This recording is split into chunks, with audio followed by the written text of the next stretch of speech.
আসসালামু আলাইকুম রহমতুল্লাহ বারাকাত।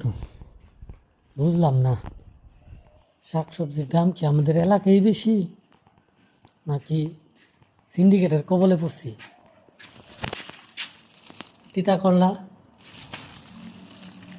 120 টাকা কেজি, এটা কোনো কথা? হ্যাঁ, এখন বুঝতেছি না। হাফ কেজি আনলাম কত, 60 টাকা।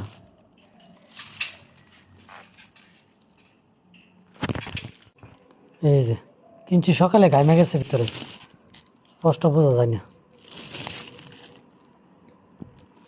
120 টাকা কেজি তিতা করলা, এটা কোনো কথা?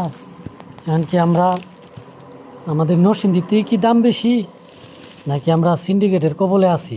বুঝতেছি না। সব সবজির দাম, শাকসবজির দাম আকাশ ছোঁয়া, এটা কোনো কথা?